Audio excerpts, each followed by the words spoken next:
अस्सलाम वालेकुम। मेरा नाम कुदस बट। इस वीडियो में आपके साथ मैं क्रिप्टो मार्केट की न्यूज़ अपडेट्स वगैरह शेयर करूँगा। मुझे मालूम है क्रिप्टो मार्केट पंप कर रही है और आपके अंदर बड़ी एक्साइटमेंट है। आप जानना चाह रहे हैं कि मार्केट क्यों पंप कर रही है, ताकि आप आइंदा कोई डिसीजन मेकिंग कर सकें अपनी क्रिप्टो इन्वेस्टमेंट के हवाले से। मार्केट में एंटर होना है या एग्जिट होना है। मैंने अब एक प्लान किया, मैंने कहा मैं आपके साथ शेयर कर दूँ। अब मैं सोच रहा हूँ कि ये जो मैं अपने न्यूज़ अपडेट के साथ आपके साथ एक मैं इन्फॉर्मेटिव एक कंटेंट एक सेक्शन रखता हूँ ना, जिसमें मैं आपको नॉलेज देता हूँ प्रोजेक्ट्स का, उसको मैं सेपरेट कर दूँ। आज की वीडियो में सिर्फ न्यूज़ वगैरह को डिस्कस करूँगा। वीडियो कोशिश करूँगा मुख्तसर बने। अच्छा, अगर मैं सबसे पहले तो मेरी ट्विटर पे मुझे भी मेरी जो इल्मे आलिम मेरा जो ट्विटर पे अकाउंट है उसको ब्लू टिक मिल गया। मुझे खुशी इस बात की है और thanks to P for provider Hafiz Tanveer साहब, उनकी मदद से ये मैंने ब्लू टिक लिया है। उनको शाउट आउट मेरी तरफ से, बहुत शुक्रिया उनका। अच्छा, दूसरा मैंने ये एक थ्रेड लिखा है।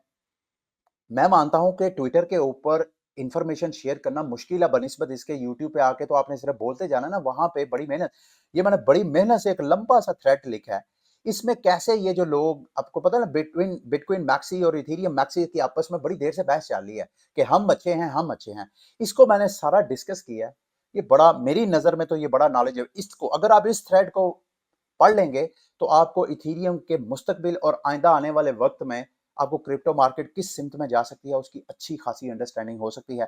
तो इसका लिंक मैं वीडियो के डिस्क्रिप्शन में दे दूंगा। मैं आपको रिकमेंड करूंगा ये लाजमी पढ़िएगा और पढ़ के ये जो मेरी मालूमात की अमानत आपके पास है उसको दूसरों तक पहुंचा दीजिएगा। ठीक है, आगे आप रीट्वीट भी कर दीजिएगा। अच्छा, थोड़ी देर के लिए इमेजिन करें आप सो के उठते हैं, आपका अपना जो ट्विटर, आपका जो क्रिप्टो ऐप है, वो बेशक बाइनांस है, ओके, किसी भी आपको ऐप को आप फॉलो कर रहे हैं। आप उठ के देखते हैं क्रिप्टो करेंसीज की सारी प्राइसेस ग्रीन, और सब्ज रंग तो वैसे भी हमारे मुसलमानों के लिए, हमारे जो खास फिरके हैं उनके लिए बड़ा मुबारक रंग समझा जाता है। हमारा जो सब्ज गुंबद है, मतलब उसको बड़ा मुबारक समझा जाता है। तो आप समझते हैं यार, अच्छे दिन का आगाज हो गया। पिछले साल की इन्वेस्टमेंट की थी, कुछ रिटर्न नहीं मिला। अब लग रहा है मार्केट जो है मुझे, अब आप ख्वाब देखना शुरू हो गए। और कई तो ऐसे धड़ाधड़ इस मार्केट को देखते हैं, यार कहीं मैं मिस ना कर जाऊं, ये वाली जो ट्रेन है, मार्केट अब बुलिश हो गया। जरा ठहरिए, मार्केट की तरफ अगर आप नजर डालें तो ऐसे लग रहा है कि मार्केट पंप कर रही है। और पंप मैं ऑलरेडी डिस्कस कर चुका हूं एक दो पिछली वीडियोस में। एक तो ये जो पंप है उसकी मेन वजह यह है कि मार्केट का एक रिकवरी जो थी ड्यू थी। कई हफ्तों से, महीनों से मार्केट जो है वो प्रेशर में थी, तो मार्केट ने रिकवरी तो करनी थी। दूसरा, अमेरिका के जो इकोनॉमिक इंडिकेटर्स हैं वो अब बेहतर होने की खबरें हैं, तो उसकी वजह से भी इन्वेस्टर का एतमाद बढ़ रहा है। तो इस वजह से मार्केट में आपको पंप नजर आ रहा है। लेकिन क्रिप्टो मार्केट के इंटरनल इंडस्ट्री और मार्केट की खबरों की तरफ नजर डालें तो सिवाय खौफ के और कुछ नहीं है। मैं वो भी आपके साथ सब कुछ शेयर करता हूं, लेकिन सबसे पहले बीटीसी की प्राइस की तरफ अगर आप चार्ट पे नजर डालें तो प्राइस ने कल रिकवरी की। पिछले चंद दिनों से मैंने भी काफी प्रॉफिट टेकिंग की। बार बार प्राइस ऊपर रेजिस्टेंस से नीचे आ रही थी, मैं सेल ऑर्डर लगा के, थोड़ा सा नीचे आती थी कोई $200-300, तो मैं प्रॉफिट टेकिंग कर लेता था। कल बहरहाल प्राइस ने इस वाली, ये जो रेजिस्टेंस थी पिछले चंद दिनों से, इस बुल रैली के बाद यहाँ पे आके प्राइस बीटीसी की स्टॉप हो गई थी। उसके बाद यहाँ बार बार नीचे उसको टच करती थी, फिर आ जाती थी, टच करती थी, फिर अभी इसको ब्रेक किया। अच्छा, ब्रेक करके कहां तक पहुंची है, एक नेक्स्ट रेजिस्टेंस उसको मिल गई, ये तकरीबन 22,800-900 की प्राइस में। यहाँ पे मैं आपको बार बार कह चुका हूं, मेरी नजर में जब तक बीटीसी की प्राइस ये वाली 24,000 से 25,000 की ये जो रेजिस्टेंस है, ये वाले इसकी, ये जो नीचे डिसेंडिंग पैटर्न था प्राइस एक्शन का, इसकी ये वाली बड़ी मेन प्राइस है। और इसके अलावा और भी 200 वीकली मूविंग एवरेज भी ऑलमोस्ट इसी रेंज में 24,000 25,000 की रेंज पे। जब तक ये नहीं होती उस वक्त तक आप कॉन्फिडेंस से नहीं कह सकते कि मार्केट जो है मजीद पंप करेगी। और ये भी मुमकिन है, ये मुमकिन है, एन मुमकिन है कि प्राइस वाकईतन इसको ब्रेक करके इसके ऊपर चली जाए और यहां पे नीचे आने की बजाय ये वाली प्राइस सपोर्ट बन जाए बीटीसी की, और यहां पर फिर आइंदा मुसलसल बार बार कभी ऊपर जाए, कभी मतलब ऊपर 28,000 की रेंज, क्योंकि वो भी बहुत स्ट्रॉन्ग रेजिस्टेंस आपको नजर आएगी 28,000 से 32,000 की। ये यहाँ पे देख रहे हैं आप, ये देखें, ये वाला जो हिस्सा है, ये वाला फिर नेक्स्ट रेजिस्टेंस होगी बीटीसी की प्राइस में। मुमकिन है कि अगले चंद हफ्ते, चंद माह आपको इसी रेंज के ऊपर ऊपर, यानी 24,000 से ऊपर ऊपर आपको ट्रेड होती हुई नजर आए। लेकिन ये सिर्फ अंदाजे हैं। एक चीज जो अच्छी होने वाली है, ये अगर आप माइनर्स का डाटा देखें पिछले चंद महीनों का, तो दिसंबर का अभी तक डाटा नहीं आया, लेकिन नवंबर तक जितने ये माइनर्स बिटकॉइन माइन कर रहे थे उससे ज्यादा मार्केट में वो सेल कर रहे थे, क्योंकि सेल प्रेशर नवंबर में तो आपको पता है एफटीएक्स का क्रैश हुआ था, तो माइनर्स ने नवंबर में 3587 माइन किए हैं। ये एक माइनर का मेरा ख्याल है डाटा है, अगर मैं गलत नहीं हूं तो, हाँ 3500, लेकिन उसने 6000 के करीब बिटकॉइन सेल किया। इसी तरह पिछले माह, उससे पिछले माह माइनिंग कम और सेल ज्यादा। अभी ये जो प्राइसेस पंप की हैं, बीटीसी की प्राइस अभी 22,000 से ऊपर ट्रेड हो रही है, तो इसका मतलब है कि माइनर्स को भी थोड़ा सा रिलीफ मिला, क्योंकि उन्होंने भी अपने ऑपरेशंस को चलाने के लिए उन्होंने फंड रेजिंग करनी होती है, तो फिर वो मार्केट में टोकन सेल करते हैं। अब ऐसे लग रहा है कि वहाँ उनको थोड़ा सा रिलीफ मिलेगा। इथीरियम की प्राइस फाइनली, इथीरियम के लिए भी ये वाली जो रेजिस्टेंस थी, बड़ी स्ट्रॉन्ग रेजिस्टेंस बनी हुई थी, बार बार इथीरियम की प्राइस जो है इस रेंज को टच करके बार बार इधर आ रही थी। बहरहाल इस प्राइस को इथीरियम ने भी ब्रेक कर दिया, लेकिन इथीरियम का भी ये वाला जो प्राइस है 2030-40 डॉलर की रेंज में, ये वाली इस पैटर्न को इनवैलिडेट करने वाली है। और अगर बीटीसी की प्राइस आपको 24,000 से ऊपर जाती हुई नजर आएगी, एन मुमकिन है कि इथीरियम की प्राइस भी आपको ये वाली जो 2000 की प्राइस है उससे ऊपर ट्रेड होती हुई नजर आए। और इस दौरान ऑब्वियसली मार्केट ने बिल्कुल ऐसा ऊपर नहीं जाना, ये भी मुमकिन है प्राइस आपको ऐसे ऊपर जाती हुई नजर आए, ऐसा भी मुमकिन है। इट ऑल डिपेंड, जो भी अपडेट होगी मैं आपके साथ शेयर करूंगा। अब मार्केट की बड़ी अपडेट्स, दो तीन मेजर अपडेट्स हैं, मैं मुख्तसर आपको बता देता हूं। नंबर वन तो ये, जेनेसिस ब्लॉक ने कल बैंकरप्सी फाइल कर दी। मेरी वीडियो बनाने के फौरन बाद अपडेट आना शुरू हो गई, तो मैंने कहा चलो मैं कल इसको डिस्कस करूंगा। फिर तकरीबन 5.1 बिलियन के उनकी उनके ऊपर लाइबिलिटीज थी, उनके उनके ऊपर कर्जा जात थे।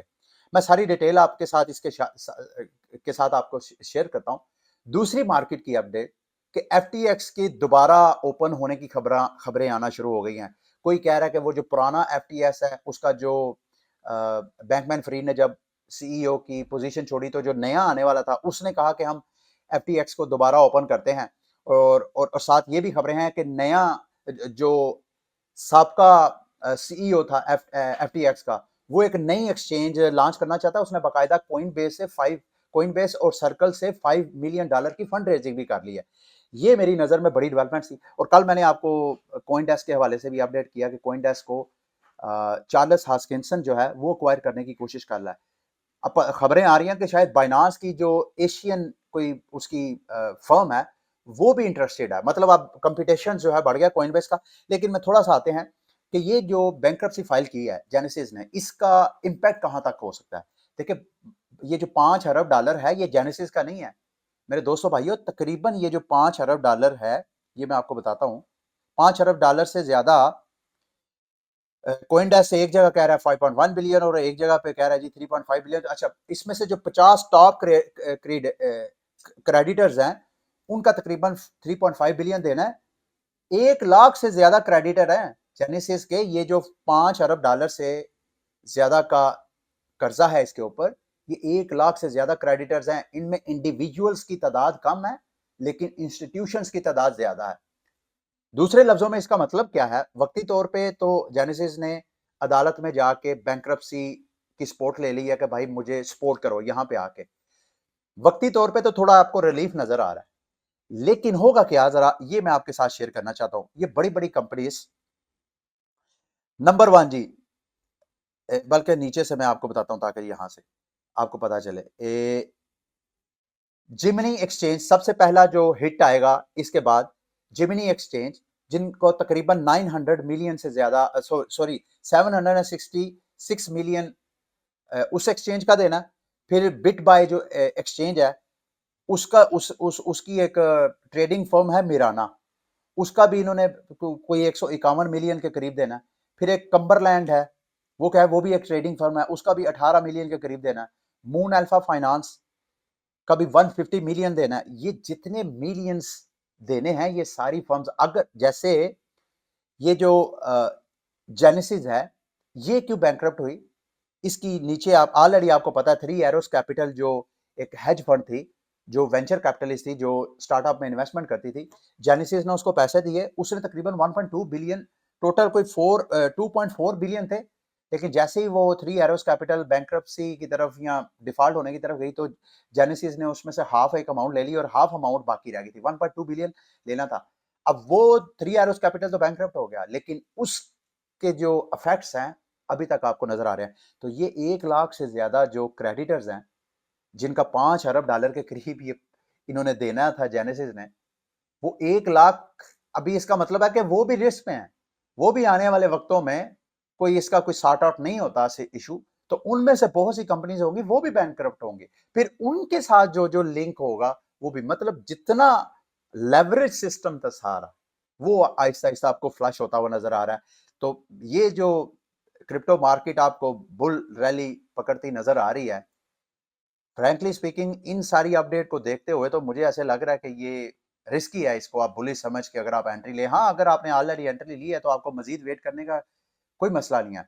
अब यकम फरवरी में जाके जो एफओएमसी की मीटिंग होनी है उसमें एक्चुअली सही फैसला होना है कि मार्केट ने किस करवट बैठना है, वो भी अपडेट जो है मैं आपके साथ लास्ट में शेयर करूंगा।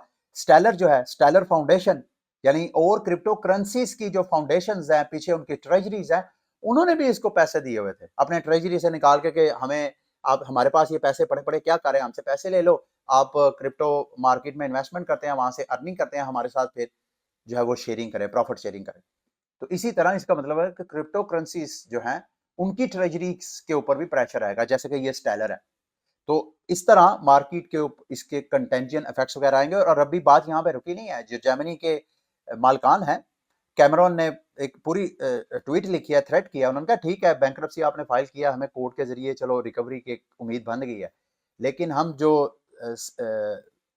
क्या बैली सिल्बर्ट और इनके जो दीगर जुम्मेदारान है उनको छोड़ेंगे नहीं, हम अदालतों में लेके जा रहे हैं और जुम्मेदारान को बाकायदा हम लीगली उनको सू करेंगे।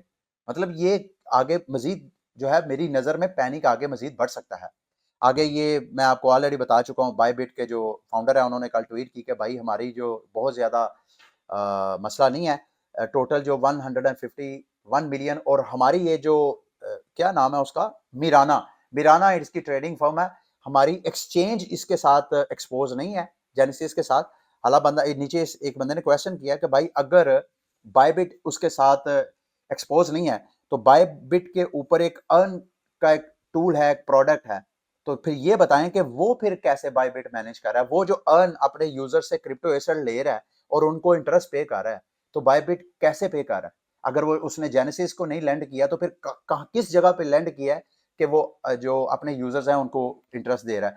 तो ये सारी चीजें जो है ये आपके सामने। लेकिन एक चीज मैं कल वकार भाई से मेरी बात हो रही थी, उन्होंने मुझे बताया कि सिंध हाई कोर्ट ने उनको बड़ा अप्रिशिएट किया, कल मीडिया पे भी बड़ी चर्चा था कि भाई सिंध हाई कोर्ट ने अप्रिशिएट किया, और वकार साहब मुझे बता रहे थे कि 30 जनवरी को सिंध हाई कोर्ट ने कहा है कि आप वापस आएं, वो जो कहें पाकिस्तान में नहीं है, आप वापस आएं और हमारी रहनुमाई करके कैसे हम क्रिप्टो मार्केट को पाकिस्तान में रेगुलेट कर सकते हैं।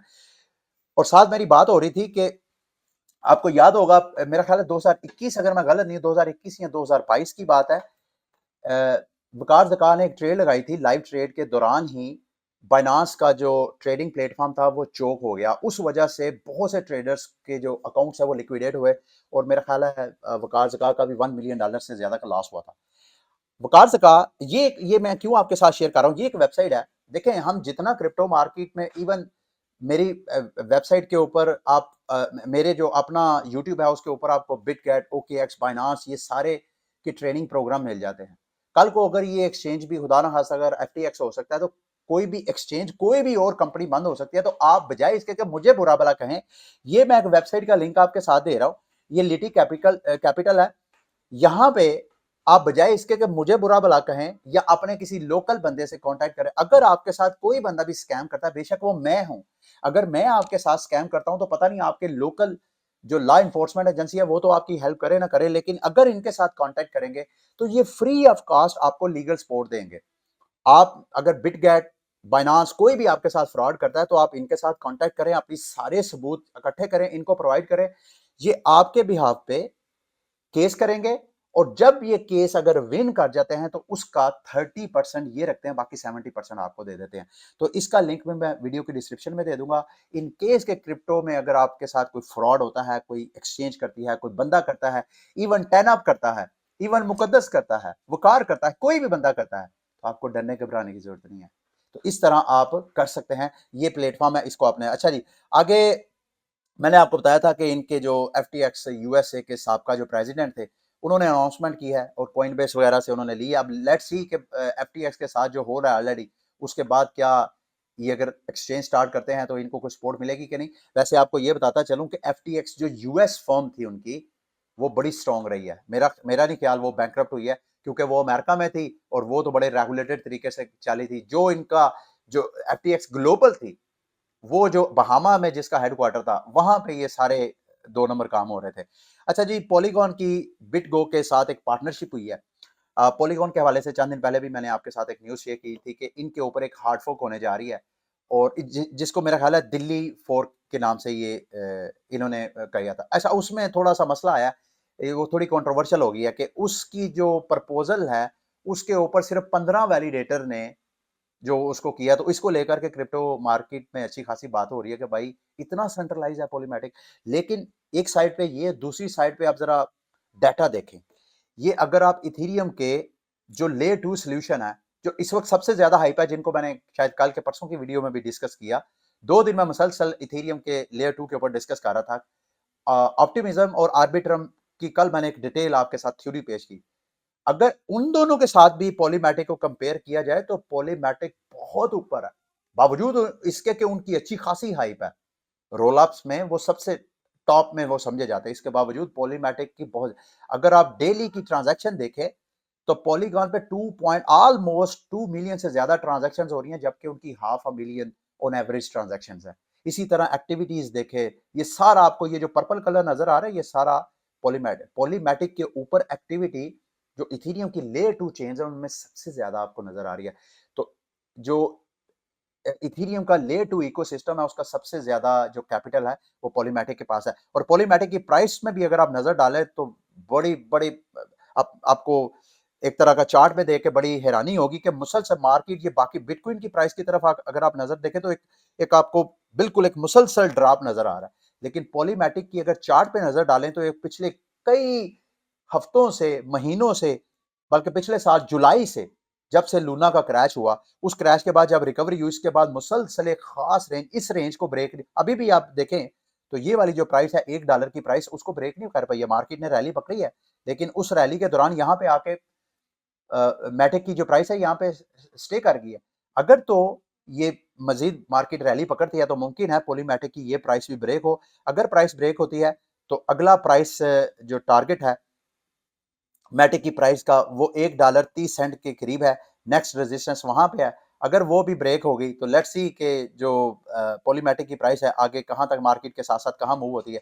ये वाला बहरहाल ये वाली रेंज जो है मेरी नजर में, ये वाली स्ट्रॉन्ग रेजिस्टेंस है $1.30। अगर इसको भी ब्रेक कर देती है तो आप पॉलीमेटिक की प्राइस को मजीद पंप होता हुआ देख सकते हैं। ठीक है। अच्छा जी, चंद एक न्यूज़ है वो शेयर करके आज की वीडियो को एंड करूंगा। दुबई ने कहा है जी कि हम दुबई को एक हब बनाना चाहते हैं।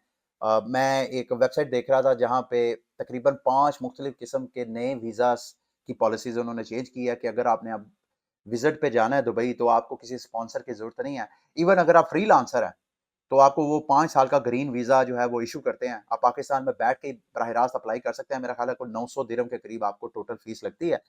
तो आप फ्रीलांसर हैं, कोई महीने का अगर 10-1 लाख रुपया अर्न करते हैं ऑन एवरेज, तो आप जनाब अपने सबूत वगैरह उधर सेंड करें, आपको वीज़ा यहाँ वहाँ यहाँ बैठे-बैठाए वो आपको वीज़ा दे देंगे। 5 साल जब आपका दिल करे दुबई आप जा सकते हैं। तो दुबई क्रिप्टो इन्वेस्टर्स के लिए ये बहुत बड़ी अपॉर्चुनिटी है, और वहाँ बिज़नेसेस के लिए भी, ना सिर्फ इंडिविजुअल्स बल्कि इंस्टीट्यूशंस को वो बहुत एक तरह उनके उनके लिए एक सेफ हेवन होगा। अच्छा जी, एचसीसी का मैंने आपको बताया था कि उन्होंने बैकमैन फ्रीड को चार्ज किया है। अब जो फेडरेशन है उन्होंने 700 मिलियन के जो फंड्स हैं एफटीएक्स के, ये भी कल की पिछले 24 घंटे की एक मेजर न्यूज़ थी। एफटीएक्स के एसेट्स जो है उन्होंने किए हैं, जो खसूसन ज़्यादातर वो शेयर्स थे रोबनहुड के शेयर्स थे, बैंकों में कुछ पैसे पड़े हुए थे, वो इन्होंने किया है। ये भी एक तरह की, और साथ ज़ाहिर बात है जो एफटीएक्स के यूजर्स हैं जिनका नुकसान हुआ है वो थोड़े अग्रेसिव है। जैसे लूना का क्रैश हुआ था तो उसके ऊपर हमले किए गए, उसके घर के ऊपर अटैक, सेम इसी तरह के सीन अब हमें खबरें आ रही हैं। सैम बैंकमैन फ्रीड अपने माँ बाप के घर में है, वहाँ पे जनाब कार क्रैश किया किसी ने, उनके घर के बाहर बैरिकेड लगे हुए थे, तो उसके साथ किया, और साथ उन्होंने कहा जी हम तुम्हें छोड़ेंगे नहीं, इस तरह की बातें जो है वो कर रहे हैं। ठीक है, ये थी आज की वीडियो। उम्मीद करता हूँ कि आज की वीडियो आपके लिए इन्फॉर्मेटिव रही होगी। अगली वीडियो तक के लिए मुझे इजाज़त दें। अल्लाह हाफिज़।